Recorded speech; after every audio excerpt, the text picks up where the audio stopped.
Hello, welcome to my channel. My name is Nisha. क्या आपके साथ कभी ऐसा हुआ है कि आपका जो ब्रेन है वो नॉन स्टॉप बातें किए जा रहा है, थॉट्स आपके ब्रेन में बार-बार आ रहे हैं और आप चाहते हैं थोड़ी देर के लिए आपका ब्रेन चुप हो जाए और आप रिलैक्स कर पाएँ? मेरे साथ तो ऐसा बहुत बार होता है और उस टाइम पर मैं सोचती हूँ कि काश मेरे पास कोई स्विच होता और उस स्विच से मैं अपने ब्रेन को स्विच ऑफ कर कर साइड में रख देती और मैं अपनी लाइफ को एंजॉय कर पाती, प्रेजेंट सिचुएशन को एंजॉय कर पाती। अगर आपके साथ भी ऐसा होता है तो आज की ये बुक आपके लिए है। The name of this book is the power of now. आज मैं इस बुक को रिव्यू और समराइज करने वाली हूँ। इस बुक के जो ऑथर हैं वो हैं इकहार्ट टोले और ये एक स्पिरिचुअल कंटेस्ट की बुक है।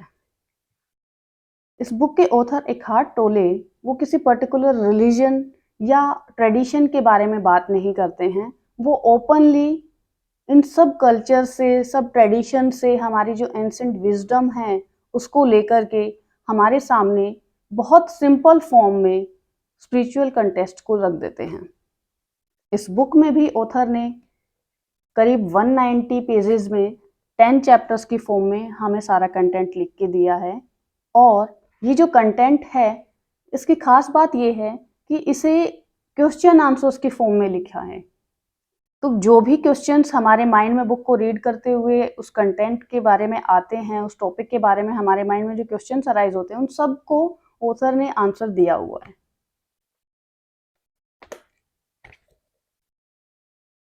लेकिन इस बुक को रीड करना है अगर आपको, तो आपको बहुत ध्यान से रीड करना पड़ेगा। आप इसको स्किम रीड नहीं कर सकते क्योंकि ये स्पिरिचुअलिटी के बेस पर है। तो आपको इस कंटेंट को ग्रैब करने के लिए ध्यान से पढ़ना पड़ेगा। अगर आप कंसंट्रेशन से रीड नहीं करेंगे तो आपकी समझ में कुछ नहीं आने वाला है। आपको ओपन माइंडेडली इस बुक को रीड करना होगा, तभी आप इस बुक का जो कंटेंट है उसको अच्छे से समझ पाएंगे और आपकी प्रॉब्लम्स के सॉल्यूशन भी आपको मिल जाएंगे।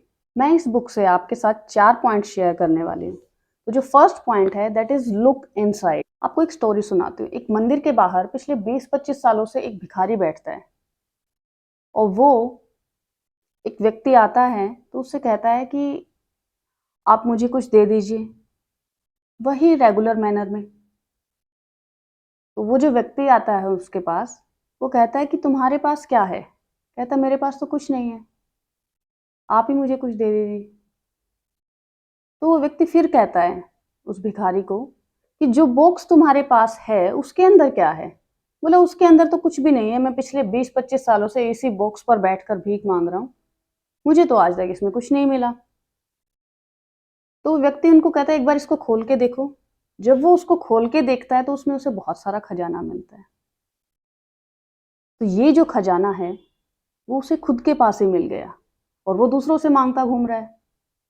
तो वैसे ही जो पीस है, शांति है, प्यार है, वो सब कुछ हमारे अंदर ही है और हम दूसरों से एक्सपेक्ट करते हैं कि कोई हमें खुशी देगा, कोई हमें प्यार करेगा, जबकि वो सारा खजाना हमारे अंदर छुपा हुआ है।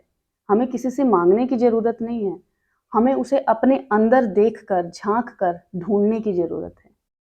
सेकंड पॉइंट है मास्टर योर माइंड। आपको लगता है कि आपका ब्रेन आपके कंट्रोल में है, लेकिन आपका ब्रेन आपके कंट्रोल में नहीं है, आप ब्रेन के कंट्रोल में हैं। और जब आप अपने ब्रेन को अपने कंट्रोल में करना सीख जाएंगे तो आपको वो स्विच मिल जाता है, जिसकी बात मैंने वीडियो की स्टार्टिंग में की थी कि जब चाहे आप अपने ब्रेन को बंद कर कर रख सकते हैं। आपको एक छोटे से एग्जांपल से समझाती हूँ कि कैसे आप अपने ब्रेन को switch on and switch off कर सकते हैं। आप अभी अपनी आइज को क्लोज करिए और सोचिए, खुद से एक क्वेश्चन पूछिए कि what is going to be my next thought. मेरा अगला विचार क्या है? कीजिए प्रैक्टिस। क्या हुआ? आप एक बिल्ली की तरह बैठे हैं, बिल्कुल अलर्ट, जब वो चूहे के बिल के सामने बैठ जाती है और इंतजार करती है कि चूहा बाहर निकल कर आएगा। वैसे ही आप बैठे हैं कि आपके ब्रेन से कोई थॉट बाहर निकल कर आएगा, आप ऑब्जर्व कर रहे हैं। तो यहाँ से एक बात तो क्लियर हो जाती है कि आप वो नहीं हैं जो आपका ब्रेन है। आप अपने ब्रेन से अलग हैं। ब्रेन को आप अपने लिए यूज कर सकते हैं। और जब आप ये देख रहे होते हैं कि आपका नेक्स्ट थॉट क्या है, तब तक आप फुली अलर्ट सिचुएशन में हैं और आपके ब्रेन में उस टाइम पे कोई थॉट नहीं होता है जब तक कि नेक्स्ट थॉट नहीं आता है। जैसे ही आपके सामने थॉट आ जाता है तो आपकी अलर्टनेस भी खत्म हो जाती है। So this is the power. जो वो सिचुएशन थी बिल्कुल अलर्ट वाली, वो सिचुएशन आपको अपनी लाइफ में क्रिएट करना सीखना है। वो प्रेजेंस है, 100% प्रेजेंस है। और जब आप 100% किसी जगह पर प्रेजेंट होते हैं तो आप बिल्कुल अलर्ट रहते हैं।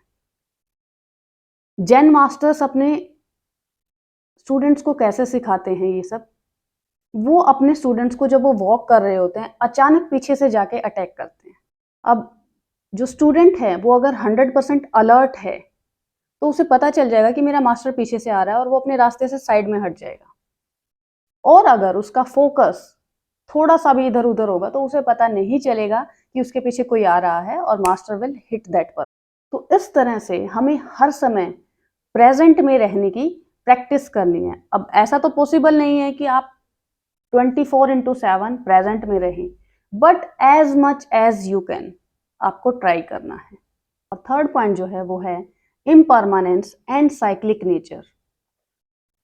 हमारे पास जो भी चीजें हैं हमारे अराउंड, स्टार्स, पत्थर, पेड़, पहाड़ या हमारी लाइफ की सिचुएशंस, वो सब चेंज होती रहती हैं। और चेंज ही एक ऐसी चीज है जो कंटिन्यूस होता रहता है। कुछ भी हमारी लाइफ में परमानेंट नहीं है।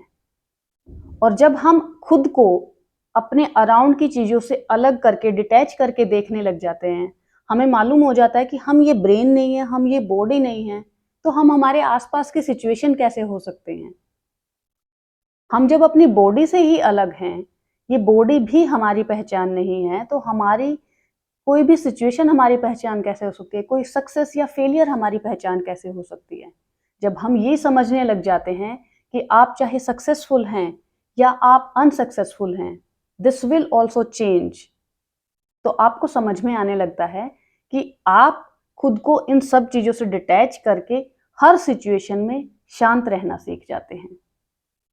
चाहे आप लाइफ के किसी भी पड़ाव पर हैं, आपके सामने कोई भी सिचुएशन है, आपको पता है इट विल चेंज। आप बहुत सक्सेसफुल हैं तो भी आपको पता है कि ये चेंज होना है, ये तय है। तो मुझे बहुत ज़्यादा खुश होने की या बहुत ज़्यादा घमंड करने की ज़रूरत नहीं है। आप उस सिचुएशन में बैलेंस रहेंगे। और वहीं अगर आप फेलियर्स को फेस कर रहे हैं, आपकी लाइफ में एक के बाद एक प्रॉब्लम्स आती जा रही हैं, तब भी आप स्टेबल रहेंगे, बिकॉज यू नो कि ये भी परमानेंट नहीं है, it will also change. And fourth point जो मेरा पर्सनल फेवरेट भी है कि नेगेटिविटी को आप कैसे रोके अपने अंदर आने से। आपकी लाइफ की कोई सिचुएशन नेगेटिव हो सकती है या आपके खुद के थॉट्स नेगेटिव हो सकते हैं जो आपको परेशान कर रहे हैं। तो आपको प्रेजेंट रहने की प्रैक्टिस करनी है उस नेगेटिविटी को रोकने के लिए। जब भी आपके अंदर नेगेटिविटी आती है, you say to yourself, be present, focus on presence. तो ऐसा आप कैसे कर सकते हैं? इससे रिलेटेड एक स्टोरी बताती हूँ। एक बार एक आदमी शिप में जा रहा होता है और उसका शिप किसी चट्टान से टकराता है और वो एक आइलैंड पर फंस जाता है। उस आइलैंड पर जब वो जाता है तो वो देखता है कि इस आइलैंड पे जो लोग रह रहे हैं वो बाहर की दुनिया से बिल्कुल कटे हुए हैं और उन लोगों का जो लाइफस्टाइल है वो उनसे बिल्कुल अलग है।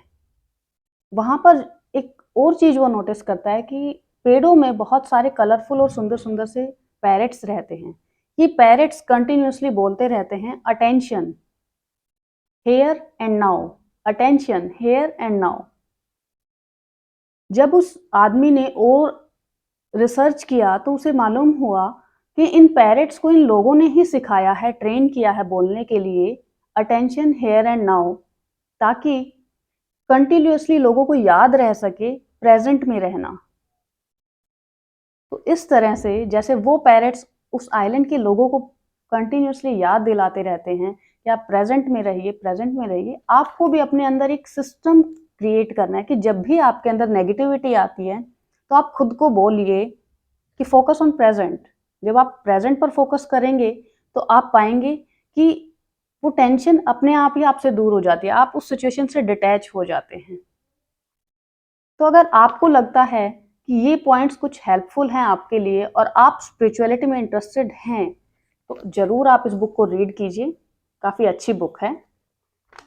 बट हाँ, इस बुक को पढ़ना पड़ेगा बहुत ध्यान से, कंसंट्रेशन से। अगर हो सकता है एक बार में आपको ये समझ में ना आए, अगर आप स्पिरिचुअलिटी के बारे में बहुत कुछ नहीं जानते हैं या आपका इंटरेस्ट नहीं है, तो हो सकता है आपको ये बुक 2 बार भी पढ़नी पड़े, लेकिन पढ़िए ज़रूर।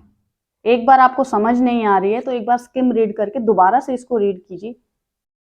और अगर आपने मेरे चैनल को अभी तक सब्सक्राइब नहीं किया है, तो लाइक, शेयर एंड सब्सक्राइब करें। Thanks for watching. Bye bye.